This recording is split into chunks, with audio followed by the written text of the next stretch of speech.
آگے پوچھا اللہ کے رسول بہت زیادہ بھوک لگی ہوئی ہے، کچھ تو کھلا دو، کھانے کے لیے کچھ بھی نہیں ہے۔ اللہ کے رسول صلی اللہ علیہ وسلم ایک صحابی کو بھیجے، سب سے پہلے جاؤ میری بیوی کو پوچھ کے آ جاؤ، جتنی بھی بیویاں تھیں اس وقت، جتنے گھر تھے سب کو جا کے پوچھ کے آئے۔ واپس آنے کے بعد بولے سوائے پانی کے گھروں میں کچھ بھی نہیں ہے کھانے کو، اللہ کے رسول کے گھر میں کھانے کے لیے کچھ بھی نہیں ہے۔ اب اللہ کے رسول صلی اللہ علیہ وسلم کیا کرے، اعلان کر دیے صحابہ میں، اے صحابہ کوئی ہے تم میں سے آج میرے اس مہمان کو کھانا کھلائے؟ ایک انصاری صحابی اٹھے، بولے اللہ کے رسول میں کھانا کھلاؤں گا، چلو لے کے گئے گھر میں جا کے بیگم کو بولے بیگم میں ایک مہمان کو لے کے آیا، دیکھو آج کھانا کھلانا ہے۔ بیوی بولی کم از کم بلانے سے پہلے ایک مرتبہ پوچھ لیتے آپ، کیونکہ ہمارے گھر میں خود آج صرف بچوں کے پیٹ بھرنے کے لیے چند روٹی کے ٹکڑے ہیں، آج تو تمہارا اور میرا بھی پیٹ بھرنے کے لیے گھر میں کچھ بھی نہیں ہے، ایسی حالت ہے مہمان کو کیسے کھلائیں گے؟ یہ نہیں بولے آج کے جیسے بیگم ہوتے تو پھر کیا پورا قیامت کھڑا کر دیتے تھے۔ ہاں پہلے آج دوست اگر کسی کا کبھی مہمان بھی گھر پہ آیا یا روڈ پہ ملا دکان پہ، سب سے پہلے فون کر کے شوہر پوچھ لیتا،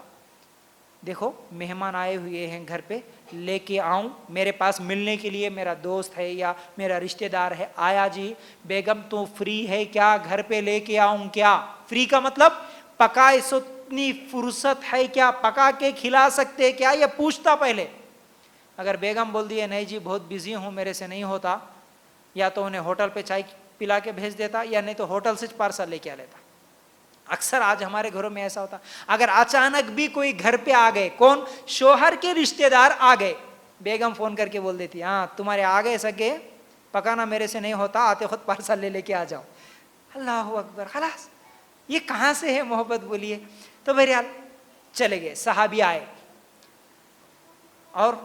وہ ایمان والے تھے تو ان کی بیویاں بھی تو الحمدللہ ایمان والی تھیں، وہ لڑائی جھگڑے کرنے والی نہیں تھی، وہ بھی صبر کرنے والی۔ اللہ اکبر، کیا بولے صحابی ٹھیک ہے کوئی بات نہیں، اللہ کے رسول کے مہمان کو میں لایا، کسی نہ کسی طرح انتظام تو کرنا ہی کرنا ہے، کیا کریں گے؟ کیا کرو، شام جیسے ہی ہو جاتی، رات اندھیرا ہو جاتا، بچوں کو اس وقت تک کھلا کے پھسلا کے کچھ تو بھی کر کے بچوں کو سلا دو، اور جیسے ہی رات کا اندھیرا چھا جاتا دسترخوان لگا دینا، جتنی روٹی کے ٹکڑے ہیں دسترخوان پہ رکھ دینا، برابر کھانا کھانے کے لیے جیسے ہی ہم بیٹھیں گے کسی بہانے سے چراغ بجھا دینا،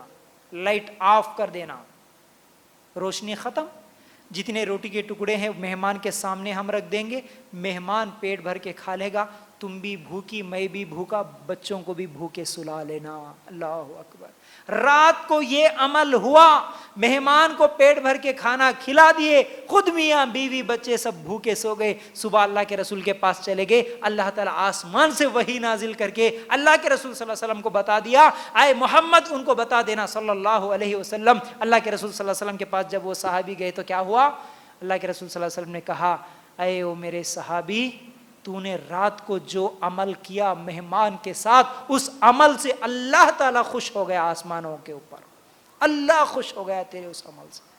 قرآن کی آیتیں نازل ہوتی تھی صحابہ کے اس عمل، ان اعمال کی وجہ سے اللہ آسمانوں کے اوپر سے دیکھ کے اعمال کو قرآن کی آیتیں بنا دیا۔ قرآن قیامت تک ہم پڑھتے، وہ صحابہ کے اعمال کو ہم پڑھتے ہیں، وہ صحابہ کے اخلاق کو ہم نیکی اور ثواب سمجھ کے پڑھتے ہیں، وہ الفاظ بنا کے اللہ تعالیٰ قرآن میں نازل کیا۔